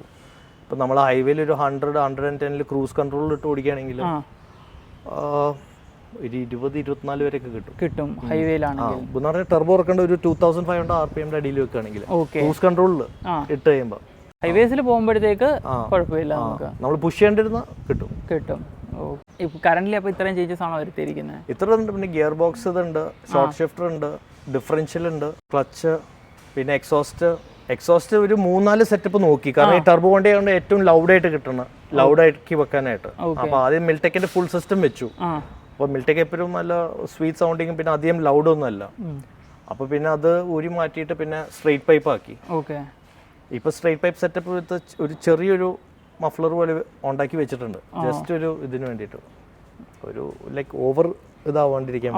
അത്രയും അഗ്രസീവ് ആയിട്ടുള്ള സൗണ്ട് വരായിരിക്കും. കാരണം അല്ലെങ്കിൽ ഇപ്പോൾ ഈ ടർബോ വണ്ടി റണ്ണിങ്ങിൽ ടർബോ തുറക്കുമ്പോൾ ഫ്രണ്ടിൽ നിന്ന് വലിയൊരു ശബ്ദം വരുന്നു. ഓൾറെഡി ആ ഒരു ശബ്ദമുണ്ട്. അപ്പോൾ അതിന് ബാക്കിൽ നിന്ന് എല്ലാം കൂടെ ആയി കഴിയുമ്പോൾ ഓൾറെഡി നോട്ടഡ് ആണല്ലോ വണ്ടി. പിന്നെ ഇപ്പോൾ പറഞ്ഞാൽ ഈ പ്ലാസ്റ്റിക് ഉണ്ട്. ഇപ്പോൾ ഞാനിപ്പോൾ ഇന്നലെ വലിച്ചു കുറച്ചപ്പോഴാണ് ഇത് ഒടിഞ്ഞു പോകുന്നത്. അപ്പോൾ അങ്ങനത്തെ കുറേ സാധനങ്ങളുണ്ട്. അതങ്ങനെ ഓവർ ഹീറ്റ് ആയിട്ട് പൊട്ടി പോകുന്നുണ്ട്. അത് പിന്നെ ഈ ഹീറ്റ് വരുമ്പോൾ അത് പ്ലാസ്റ്റിക് ആണല്ലോ, അത് പൊട്ടിപ്പോകും. കുറച്ച് നാളെ കഴിയുമ്പോൾ പൊട്ടിപ്പോകും. ഇത് എനിക്ക് തോന്നുന്നു ഒരു 10 പ്രാവശ്യമെങ്കിലും മാറ്റിയിട്ടുണ്ടെന്ന് തോന്നുന്നു. പിന്നെ അത് എനിക്ക് തോന്നുന്നു എല്ലാ സ്കോഡയിലും സെയിം സാധനം തന്നെ. നോർമലി സ്കോഡോസിനകത്ത് വരുന്ന പ്രശ്നങ്ങൾ എന്തൊക്കെയായിരുന്നു? വാട്ടർ പമ്പ്, റേഡിയേറ്റർ ഫാന്, പിന്നെ ഈ ഓയിലിന്റെ ഈ ഇഷ്യൂസ് ഒക്കെ, ഇതൊക്കെയാണ് ഓയിലിന്റെ മറ്റേ ഡിപ്സ്റ്റിക്ക്.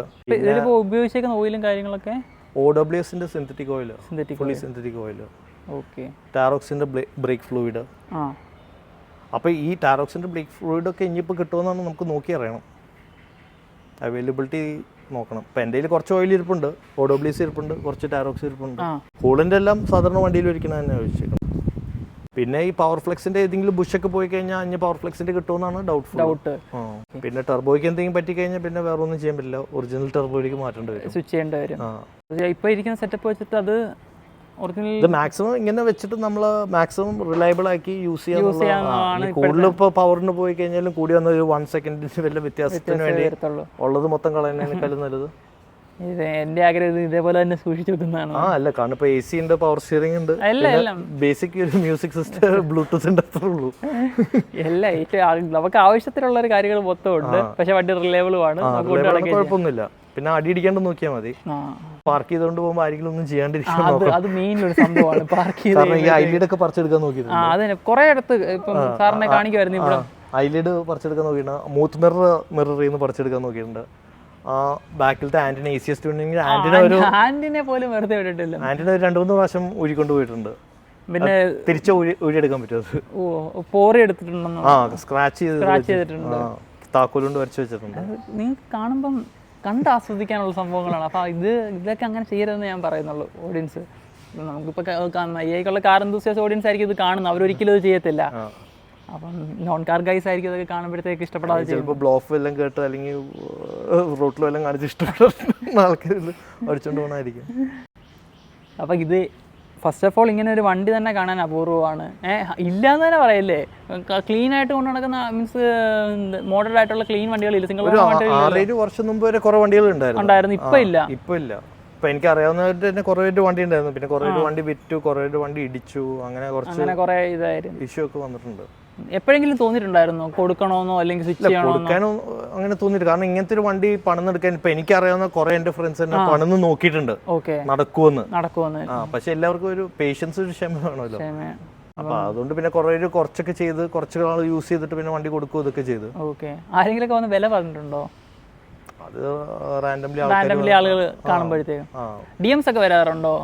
വിലയും പിന്നെ കുറെ പേര് ഡൗട്ട് ഒക്കെ ചോദിച്ചാൽ എനിക്ക് മെസ്സേജ് ചെയ്യാറുണ്ട്. ഞാൻ അവർക്കൊക്കെ റിപ്ലൈ ചെയ്ത് പറഞ്ഞു കൊടുക്കാറുണ്ട് സാധനങ്ങൾ എവിടെയാ കിട്ടുന്നത്. പാർക്കിങ്ങിൽ സാധനങ്ങൾ കിട്ടണ എവിടെയൊന്നും ഐഡിയ ഉണ്ടെങ്കിൽ എൻ്റെ അടുത്തും പറഞ്ഞത് എനിക്ക് എടുക്ക്. അപ്പൊ എന്തെങ്കിലും സാധനങ്ങൾ നോക്കുന്നുണ്ടെങ്കിൽ അത് അല്ല ഇപ്പൊ പറയാൻ പറ്റില്ലല്ലോ, ഇപ്പൊ ഏത് ബുഷ പോണെന്ന് പറയാൻ പറ്റില്ല, ഏത് ഓസ പൊട്ടണെന്ന് പറയാൻ പറ്റില്ലല്ലോ. അപ്പോൾ കാണുന്ന ആരെങ്കിലും ഒക്കെ മാർക്കോൺ ഓൺ ചെയ്യുന്നവരുണ്ടെങ്കിൽ കോൺടാക്ട്സ് ഉണ്ടെങ്കിൽ സാറിനോട് ഷെയർ ചെയ്യാം. സാറിൻ്റെ ഇൻസ്റ്റാഗ്രാം ഐഡിയും കാര്യങ്ങളെല്ലാം ഞാൻ ഡിസ്ക്രിപ്ഷനിൽ കൊടുക്കുന്നുണ്ട്, ഗോ ചെക്ക് ഇറ്റ് ഔട്ട്. അപ്പം ഇപ്പൊ എന്തെങ്കിലും പാർട്സ് എനിക്ക് അറിയാവുന്നുണ്ടെങ്കിൽ എൻ്റെ അടുത്ത് ചോദിച്ചു ഞാൻ പറഞ്ഞു. നിങ്ങൾക്ക് എന്തെങ്കിലും ക്വയറീസ് ഉണ്ടെങ്കിൽ ഉറപ്പായിട്ടും ചോദിക്കാം. സാറിന് ഫ്രീ ടൈം കിട്ടുമ്പോൾ എല്ലാം റെസ്പോണ്ട് ചെയ്യുന്നതാണ്. കുറെ ആ സമയത്തുണ്ടായിരുന്നു, ഇതിൽ നിന്ന് ഊരി മാറ്റി കുറെ ഒറിജിനൽ സീറ്റും അങ്ങനെ കുറെ സാധനങ്ങളൊക്കെ എൻ്റെ ഫ്രണ്ട്സിൻ്റെ എൻ്റെ വണ്ടിക്ക് തന്നെ VRS തന്നെയാണ് കൊടുത്തതല്ലേ. അവരും പോലും എനിക്കൊന്ന് കഴിഞ്ഞ 6-7 വർഷമായിട്ട് അവരും എല്ലാം വണ്ടി കൊടുത്തു. എല്ലാവരും കൊടുത്തു. അവർക്കെല്ലാം മെയിൻറ്റെയിൻ ചെയ്യാനുള്ള ബുദ്ധിമുട്ട് കാരണമാണോ? പിന്നെ കുറെ അപ്ഗ്രേഡ് ചെയ്തു, കുറെ വണ്ടി മാറ്റി, പിന്നെ കുറെ അപ്ഗ്രേഡ് ചെയ്യാൻ തോന്നിയിട്ടില്ലല്ലേ?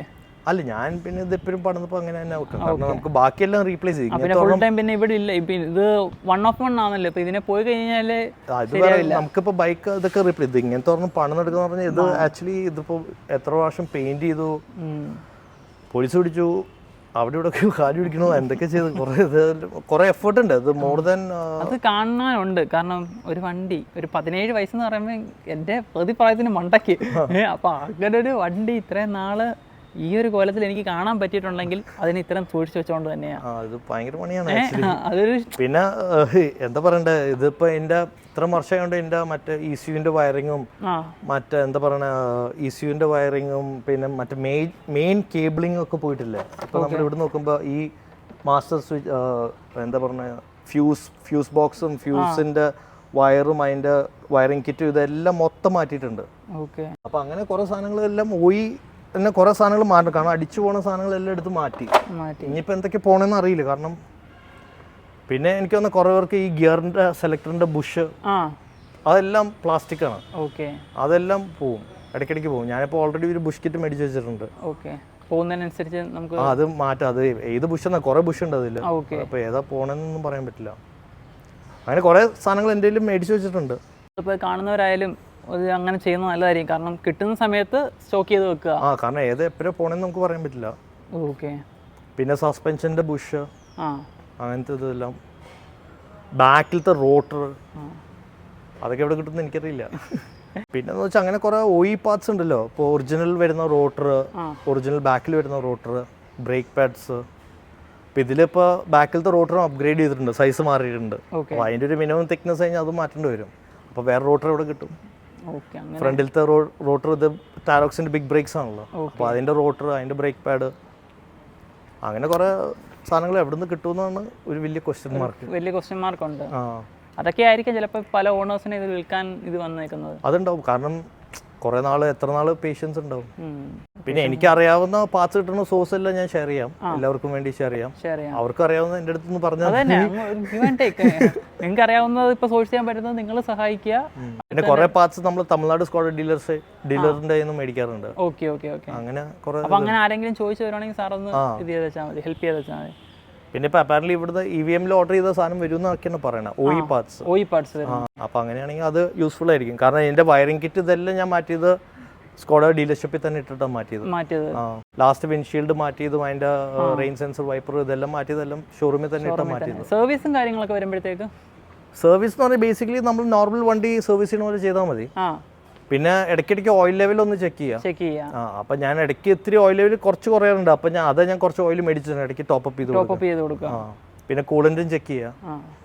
പിന്നെ റേഡിയേറ്റർ ഫാൻ വർക്ക് ചെയ്യണമെന്ന് ചെക്ക് ചെയ്യാം. ബേസിക് കുറച്ച് സാധനങ്ങൾ. പിന്നെ ഓസ് എല്ലാം പൊട്ടിയോന്ന് അറിയാം. അങ്ങനെ ബേസിക് ആയിട്ടുള്ള സംഭവങ്ങളേ ഉള്ളൂ. അല്ലാണ്ട് ഇതിൽ ഈ വണ്ടിയിൽ സ്റ്റേജ് 3 ബിൽഡ് കൊണ്ടു നടക്കുമ്പോഴത്തെ ഒരു മെയിൻ്റെനൻസിന് ഒരു ഹ്യൂജ് എമൗണ്ട് ആവുന്നുണ്ടോ? ഇല്ല, അങ്ങനെയൊന്നുമില്ല. നോർമൽ രീതിയിൽ തന്നെ വരുന്നുള്ളൂ. കാരണം വേറെ അങ്ങനെ പ്രത്യേകിച്ചൊന്നും മാറുന്നുണ്ടല്ലോ. എനിക്കിതുവരെ ഇത്രയും ഒരു മാറേണ്ട ആവശ്യം വന്നിട്ടില്ല. അപ്പാർട്ട് ഫ്രം ദ റെഗുലർ ഈ എന്താ പറയണേ റെഗുലർ ഈ റബ്ബറിന്റെ ഓസും അങ്ങനെ OE വരുന്ന സാധനങ്ങളുടെ ഇഷ്യൂസ് അല്ലാണ്ട് വേറെ ഒന്നും മാറേണ്ട ആവശ്യം വരത്തില്ല. സസ്പെൻഷന്റെ ബുഷ് അങ്ങനത്തെ, ലോറാമിന്റെ ബുഷ് അങ്ങനത്തെ ഇതൊക്കെ ഉള്ളൂ. 2009 നമ്മൾ എടുക്കുമ്പോഴത്തേക്ക് ഫുള്ളി എല്ലാ ഫീച്ചേഴ്സ് ഉള്ള ഒരു വണ്ടിയായിരുന്നില്ലേ? അതെ, എല്ലാം ഉണ്ടായിരുന്നു. എല്ലാം ഇല്ലാത്തതായിട്ട് അങ്ങനത്തെ ക്രൂസ് കൺട്രോൾ വരെ ഉണ്ടല്ലോ. അതെ, ക്രൂസ് കൺട്രോൾ ഉണ്ട്. പിന്നെ ഡിസ്റ്റൻസ് ടു ഗോ MT കാണിക്കുന്ന ഇതൊക്കെ ഉണ്ടല്ലോ. ആ സമയത്ത് അത് എനിക്ക് തോന്നുന്നില്ല എല്ലാ വണ്ടിക്കും ഉണ്ടായിരുന്നു. ഇല്ല അങ്ങനെ എനിക്കും അറിയാവുന്ന രീതിയിലില്ല. പിന്നെ മറ്റേ പെർ ലിറ്റർ എത്ര ഫ്യൂൽ കൺസ്യൂം ചെയ്യേണ്ടത് എന്നാൽ ആ സമയത്ത് എന്ന് പറഞ്ഞാൽ നമ്മളിപ്പോൾ എല്ലാം ഇപ്പോൾ ഒരു പോളോ മേടിക്കണമെങ്കിൽ ഫുൾ ഓപ്ഷൻ പോളോ അന്ന് ആ ഒരു കാലഘട്ടത്തിൽ എത്രയായിരുന്നു ഇതിന്റെ ഒരു ഓൺ റോഡ് പ്രൈസും കാര്യങ്ങളൊക്കെ വന്നിരുന്നത്? ആ സമയത്ത് എനിക്ക് തോന്നുന്നു 21 or 22 ടാക്സ് കണ്ടായിരുന്നു പുതിയ വണ്ടിക്ക്. അപ്പൊ എനിക്ക് ഈ വണ്ടി കിട്ടിയത് അതിനേക്കാളും കുറഞ്ഞ ഡിസ്കൗണ്ട് പ്രൈസിൽ കിട്ടിയത്. 2 year അവിടെ കിടക്കുക. 2 വർഷം യാടി കിടന്നു, പിന്നെ അവർ വാറണ്ടി തന്നു, പിന്നെ കുറെ സാധനങ്ങൾ മാറ്റി തരാമെന്ന് പറഞ്ഞു. അങ്ങനെ കുറെ. ഇപ്പൊ ഈ ഒന്ന് ജസ്റ്റ് ഒരു സാധനം കാണിച്ചു തരാം. ഇപ്പോൾ എല്ലാ സ്കോഡ ഓണേഴ്സിനും അറിയായിരിക്കും, നമ്മളിപ്പോൾ ഡോർ ഇടുന്ന കഴിയുമ്പോൾ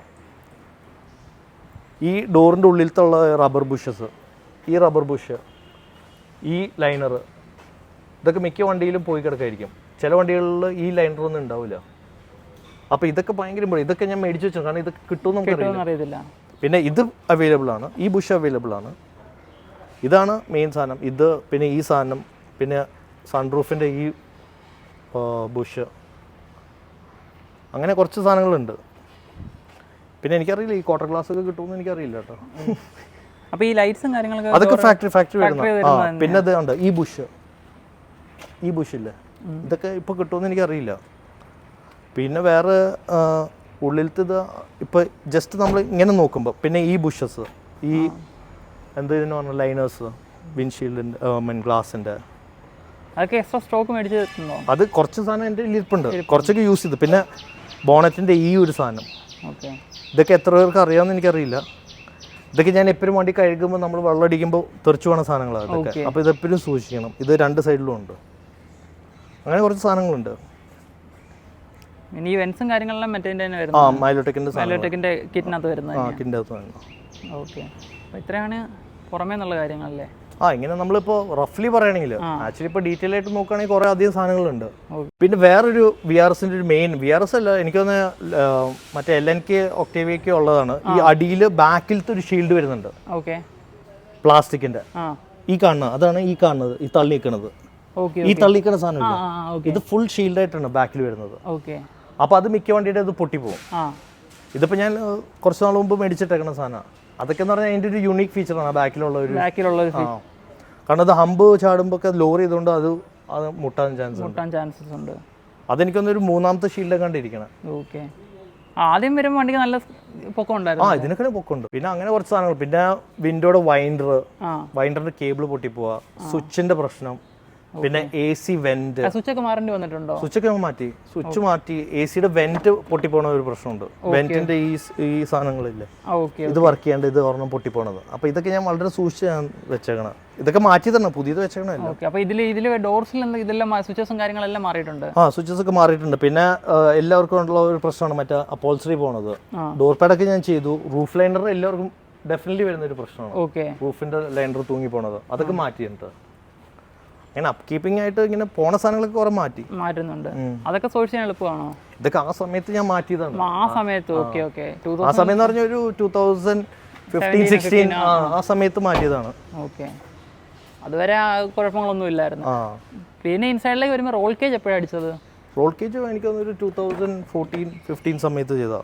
ഓക്കെ, അപ്പോൾ ആവശ്യമില്ലാത്ത സാധനങ്ങളൊക്കെ ഊരി മാറ്റി. കുറെ. എത്ര വെയിറ്റ് റെഡ്യൂസ് ചെയ്ത് കാണും? എങ്ങനെ ഒരു 300-400 കിലോസ് കുറഞ്ഞിട്ടുണ്ടായിരിക്കും.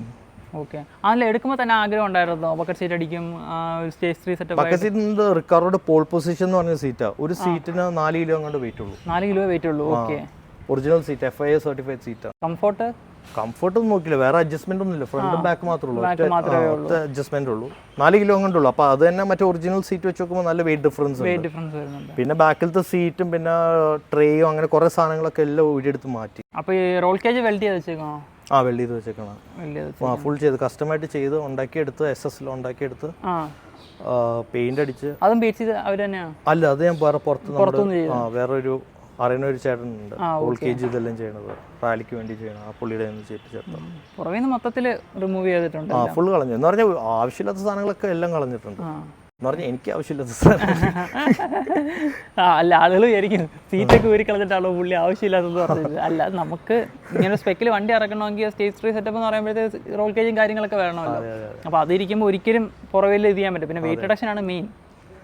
പിന്നെ അങ്ങനെ ഇത് എല്ലാം കളഞ്ഞു. അങ്ങനെ പിന്നെ വേറെ ഇപ്പോൾ ഡിക്കി തുറന്ന് നോക്കുകയാണെങ്കിലും വേറെ പ്രത്യേകിച്ചൊന്നും ഇല്ല. ബേസിക് ആയിട്ടുള്ള സാധനം. അത് ബേസിക് എന്ന് പറഞ്ഞാൽ ഒന്നുമില്ല. ഇത് ഒറിജിനൽ നീറ്റായിട്ട് വൃത്തിയാക്കി വെച്ചേക്കണം.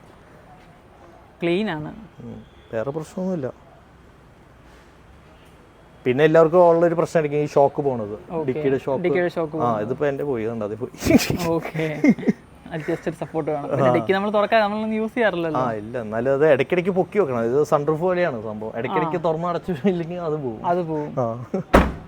എങ്ങനെയാണ് ഈ കാറും ബൈക്സിലേക്കൊക്കെ എത്തുന്നത്?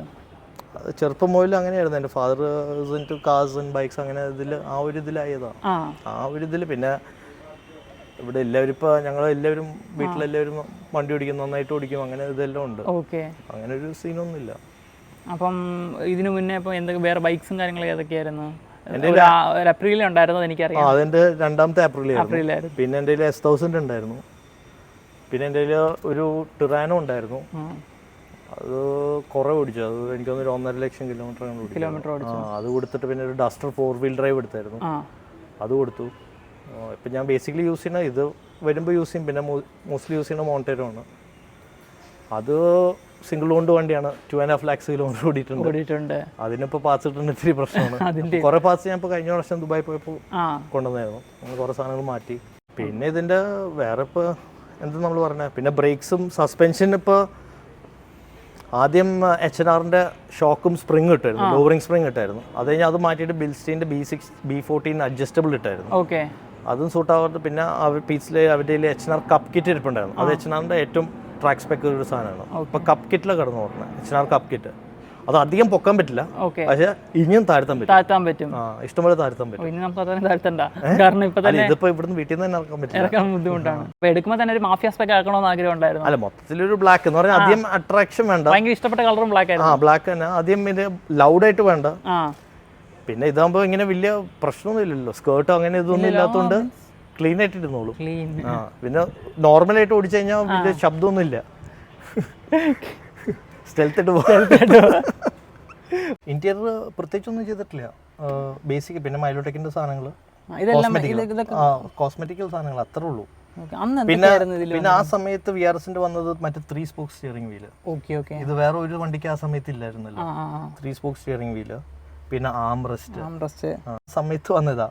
പിന്നെ മറ്റേ ഗിയർ ഒറിജിനലി എല്ലാ വണ്ടി മാനുവൽ ഇടുന്ന ഇങ്ങനെ കുറെ ഇത് എന്താ പറഞ്ഞ കുറെ ഡിസ്റ്റൻസിലായിരുന്നു, ഷോർട്ട് ഡിസ്റ്റൻസ് ഉള്ളായിരുന്നു. അപ്പൊ അതിന് ഷോർട്ട് ആക്കിയിട്ടാണ് ഈ നമ്മള് ഷോർട്ട് ഷിഫ്റ്റർ ഒക്കെ വെക്കുമ്പോൾ ആവണത്. പിന്നെ ആ സമയത്ത് വന്ന ബ്ലൂടൂത്ത് ബ്ലോപങ്ക് അല്ല, ആൽപൈൻ്റെ സിംഗിൾ ഡിൻ ഹെഡ് യൂണിറ്റ് ആയിരുന്നു. അടിയിലൊരു സോക്കറ്റ് ഉണ്ടായിരുന്നു, അത് ഊരി മാറ്റിയിട്ട് ഞാൻ ജസ്റ്റ് ഡബിൾ ഡിൻ ആൽപൈൻ്റെ ഹെഡ് യൂണിറ്റ്. പിന്നെ വേറെ അല്ലാണ്ട് പ്രത്യേകിച്ചൊന്നുമില്ല. Sunroof, light. പിന്നെ ആ സമയത്ത് ECSന്റെ ബൾബ്സ് ഒക്കെ കിട്ടായിരുന്നു, മറ്റേ LED ബൾബൊക്കെ. അപ്പൊ ഉള്ളിലത്തെ അതെല്ലാം അത് ഇട്ടേക്കണേ. പിന്നെ വേറെ ഒന്നും ചെയ്തിട്ടില്ല. പിന്നെ ഉള്ള ഗേജസ്, ബൂസ്റ്റ്. സൺറൂഫ് ഒക്കെ ഇപ്പോഴും ഫംഗ്ഷനിങ് അല്ലേ? സൺറൂഫ് ഒക്കെ വർക്കിംഗ്. അത് ഇടയ്ക്കിടയ്ക്ക് ഞാൻ ഇങ്ങനെ തുറന്നു അടച്ചുകൊണ്ട്. പിന്നെ മറ്റേ ടിൽറ്റ് ഓപ്ഷൻ ഒക്കെ ഉണ്ട്, ഇതിങ്ങനെ ആകുമ്പോൾ ടിൽറ്റ് ആവും. പിന്നെ ഇത് നമുക്ക് 2 സ്റ്റേജിൽ തുറക്കാം. ഒന്ന് സൗണ്ട് ഇട്ടില്ല. പിന്നെ ഇത് ഫുള്ളായിട്ട് ഇതാവും, ഫുള്ളായിട്ട് തുറക്കാം. അന്ത കാലഘട്ടം. ആ സമയത്ത് ഇതൊക്കെ എന്ന് പറഞ്ഞാൽ ഒരു സമയത്ത് ഇല്ലതായിരുന്നു. പിന്നെ എല്ലാവർക്കും ഉള്ള ഒരു പ്രശ്നമായിരിക്കും ഈ സാധനം ഇതിൽ നിന്ന് ഒരു ഹോട്ടലിൽ വരുന്നത്. ഇത് ആക്ച്വലി ഞാൻ കഴിഞ്ഞ പ്രാവശ്യം ഓർക്കായിരുന്നു, ദൂരിക്കളയുന്നത്. ഇതിന്റെ ആവശ്യമില്ലല്ലോ. അത് എനിക്ക് ഈ മറ്റേ നമ്മൾ ഈ ബ്ലൈൻഡിൽ ഇടുമ്പോൾ ഇതിന്റെ ഇടയ്ക്കൂടെ വെയിൽ വരാണ്ട്. പിന്നെ ആ സമയത്ത് മറ്റേ മിറർ ഉള്ളത്. ഇപ്പോഴത്തെ വണ്ടികളിൽ ഞാൻ കാണാത്തൊരു സംഭവം ഡ്രൈവറിന്. പിന്നെ മറ്റേ ഇത് എന്തെങ്കിലും വെക്കാമെന്നുള്ള ഒരു ഇതുപോലത്തെ ഇതൊക്കെ ഊരി കളയേണ്ടത് തന്നെ, ആവശ്യമില്ലാത്ത കാര്യങ്ങൾ. പിന്നെ കുറച്ച് RPM മീറ്ററും കാര്യങ്ങളൊക്കെ. അങ്ങനെ RPM, gauge, boost, pressure, volt, അങ്ങനത്തെ ഗിയർ സെറ്റ്, അങ്ങനത്തെ കുറച്ച് ബേസിക് സംഭവങ്ങൾ. അല്ലാണ്ട് വേറെ ഇന്റീരിയർ വേറെ ഒന്നുമില്ല. ഇതിലെങ്ങനെ അഡ്ജസ്റ്റ്മെന്റ് വരുന്നത്? ഇത് ഈ ലിവർ ഫ്രണ്ടും ബാക്കിലോട്ട് മാത്രം വരുന്നുള്ളൂ. വേറെ ഒരു ലീൻ ചെയ്യാനൊന്നും ഒന്നുമില്ല, എല്ലാം ഫിക്സ്ഡ് ആണ്. റോൾ കേജ് അടിക്കുന്ന ഐഡിയ എപ്പോഴാണ് വന്നത്?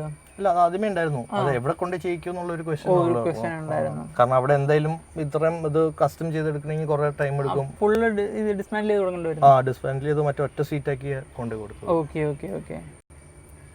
പിന്നെ ഡാഷ് ഒക്കെ ഊരിയിട്ട് അതിന്റെ ഉള്ളിലൊരു ഫ്രെയിമും ഇതൊക്കെ ഉണ്ട്. അതൊക്കെ എല്ലാ വണ്ടിക്കും തുരുമ്പ് പിടിക്കേണ്ട ഒരു സാധനമാണ്. അപ്പൊ ഡാഷ് ഊരി എടുത്തിട്ട് ആ ഫ്രെയിം ഇതെല്ലാം മൊത്തം നമ്മൾ പെയിന്റ് ചെയ്തായിരുന്നു. ഇതെല്ലാം ഇപ്പോഴും എയർ ബാഗും കാര്യങ്ങളെല്ലാം ആ ഒരു ഇതിലുള്ള സാധനങ്ങൾ നമ്മളൊന്നും തൊട്ടിട്ടില്ല. എല്ലാം അന്ന് കാണാൻ ഈ ഒരു കാർബൺ ഫൈബറിന്റെ ടിക്കിന്റെ അത് മാത്രമല്ല മാറ്റമുള്ളൂ, ബാക്കിയെല്ലാം സെയിം അല്ലേ? ബാക്കിയെല്ലാം സെയിം ആണ്. ഒയി വരുന്നത് തന്നെ. പിന്നെ ഈ AC-യുടെ വെന്റ് ഇതെല്ലാം മാറ്റിയിട്ടുണ്ട്. അത് പൊടിഞ്ഞു പോകുന്നു, അത് പൊട്ടിപ്പോകും. ഓക്കെ. അത് വെയിൽ കൊണ്ടിട്ടായിരിക്കും അല്ലേ? വെയിൽ കൊണ്ട് പിന്നെ അത് ഇത്ര സ്ട്രോങ് അല്ല. Okay okay. പിന്നെ എയർ ബാഗ് അങ്ങനത്തെ ഇത്, റെയിൻ സെൻസർ ഇവിടെ ഇരിക്കുന്നത്, ഒറിജിനൽ ഹെഡ്ലൈറ്റ്, കാര്യങ്ങളെല്ലാം. അപ്പൊ ഇന്ത്യയിലേക്ക് വരുമ്പോൾ ഇത്രയാണ് കാര്യങ്ങൾ. ഇവിടെ വരുന്നത് എന്തൊക്കെയാണ്? ഇല്ല, ഇതൊരു കപ്പ് ഹോൾഡർ. ഇതൊക്കെ എല്ലാവരുടെ വണ്ടിയിൽ പൊളിഞ്ഞു പോണ സാധനമാണ്. ഓക്കെ. ഇത് 2-3 പ്രാവശ്യം മാറ്റി ഞാൻ മടുത്തു. പിന്നെ ഞാൻ ഞാൻ അടുത്ത പ്രാവശ്യം അത് ഊരിക്കള. ഇത് ഇനി ഊരിക്കളയാന്നുള്ള ഓപ്ഷൻ. ഓക്കെ, അടുത്ത ഓപ്ഷൻ അതാണല്ലേ? ഊരിക്കളയാ. കാരണം അത് ഞാൻ കപ്പ് വെക്കൂല, ഞാൻ ആരെങ്കിലും വെക്കുമെന്ന് എനിക്കറിയില്ല. എനിക്കതിനെ യൂസ് ഇല്ല. പിന്നെ സ്റ്റിയറിംഗ് അഡ്ജസ്റ്റ്മെന്റ് ആ സമയത്ത് എനിക്ക് തോന്നുന്നില്ല എല്ലാ വണ്ടികൾക്ക് ആ സമയത്ത് ഇറങ്ങിയ സ്റ്റിയറിംഗ് അഡ്ജസ്റ്റ്മെന്റ് ഉണ്ടായിരുന്നു. കാര്യത്തും ചെയ്യാം, വലിക്കുകയും ചെയ്യാം, എല്ലാ അഡ്ജസ്റ്റ്മെന്റും ഉള്ളത്. ഓക്കെ. ഇത് ശരിക്കും പറഞ്ഞാൽ ഒറ്റയ്ക്കല്ലേ ഇത്രയും നാളെ ഓടിക്കുന്നത്? വേറെ എൻ്റെ 2-3 ക്ലോസ് ഫ്രണ്ട്സ് മാത്രം ഓടിച്ചത്. വേറെ അങ്ങനെ ഇന്റീരിയർ പ്രത്യേകിച്ചൊന്നുമില്ല. ഇപ്പോൾ ഇഗ്നിഷൻ ആണ്, ഇതെല്ലാം സ്റ്റോക്കാണ്. ആ സമയത്ത് വന്ന സാധനങ്ങളാണ് ഇതെല്ലാം. റേഞ്ച് കാണിക്കുന്നതും അങ്ങനത്തെ ഇതെല്ലാം. ഇപ്പോൾ സ്റ്റാർട്ട് ചെയ്യണമെങ്കിൽ തന്നെ. പിന്നെ മറ്റേ ഇതിന്റെ മറ്റേ ഡിമ്മൊക്കെ ആക്കാൻ പറ്റുന്ന ഓപ്ഷൻ. അതുണ്ട്, മറ്റേ സട്ടിലാവും ബ്രൈറ്റ് ആവുന്നതും. പിന്നെ എനിക്ക് തോന്നുന്നു എല്ലാവർക്കും ഇത് മാറേണ്ട ആവശ്യം വരും എന്ന് തോന്നുന്നു. AC-യുടെ ഡിസ്പ്ലേ കണ്ടത് ഇത് തന്നെ ഓൾറെഡി കുറച്ച് മങ്ങിയിട്ടുണ്ട്, അവിടെ പോയിട്ടുണ്ട്. ഇതൊക്കെ കിട്ടുന്നതാണോ? എനിക്കറിയില്ല, ഞാൻ തപ്പി നോക്കണം. ഓക്കെ, എല്ലാം ഫങ്ഷനിങ് ആണ്. ഇതിനെ വണ്ടി തന്നെ നമ്മൾ കണ്ടോണ്ടിരിക്കാൻ ഭയങ്കര രസമാണ്. കാരണം ആ കാലഘട്ടം വെച്ച് നമ്മൾ ആലോചിക്കുമ്പോഴത്തേക്ക് അല്ല, ഇത് കുറെ പാടാണ് ഇത് ഇങ്ങനെ ചെയ്തെടുക്കുക. എന്റെ പുറകെ നിൽക്കണം, അല്ലെങ്കിൽ നമ്മൾ മാറിക്കഴിഞ്ഞാൽ ചെയ്താൽ ഇങ്ങനെ അതില്ല. ഇതിനകത്ത് എഫോർട്ട് കാണാൻ പറ്റുന്നുണ്ട്. അപ്പോൾ നിങ്ങൾക്ക് വീഡിയോത്തിൽ എത്രത്തോളം മനസ്സിലാകാൻ പറ്റുന്നല്ലോ. പക്ഷെ വന്ന് കണ്ട സ്ഥിതിക്ക് എനിക്ക് ഭയങ്കര രീതിയിൽ കാരണം ആ എഫോർട്ട് മനസ്സിലാവുന്നുണ്ട്. കാരണം ഇത് ഒരു കുഞ്ഞിനെ നോക്കുന്ന പോലെ നോക്കി വെച്ചേക്കുന്നത്. മഴയും കാര്യങ്ങളൊക്കെയാണ്, പിന്നെ നമുക്ക് അധികം ഡിസ്റ്റൻസ് ഒന്നും ട്രാവൽ ചെയ്യാൻ പറ്റത്തില്ല. സോ ചെറിയ റൈഡല്ലേ.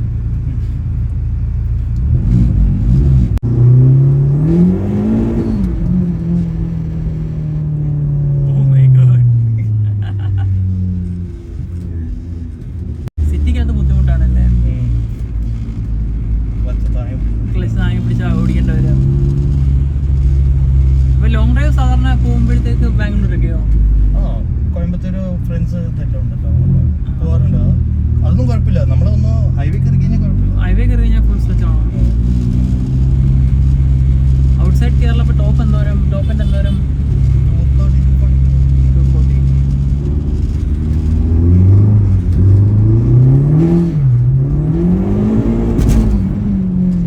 Oh my God.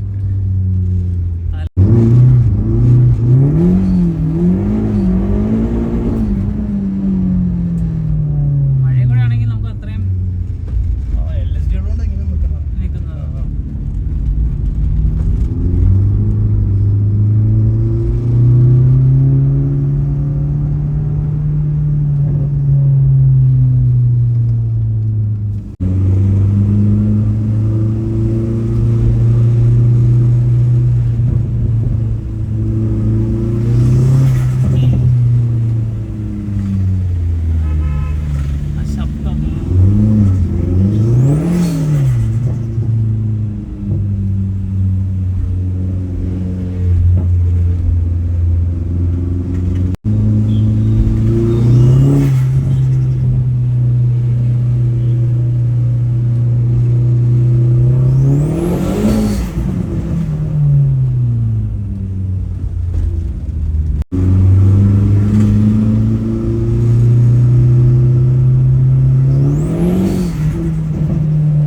സ്റ്റോപ്പ് ചെയ്തിട്ടാണ് ഇത് നിങ്ങളുടെ മുന്നിൽ ഈ വീഡിയോ എത്തിച്ചത്. കാരണം ടൈം കുറവായതുകൊണ്ട് വലിയ താങ്ക് യു.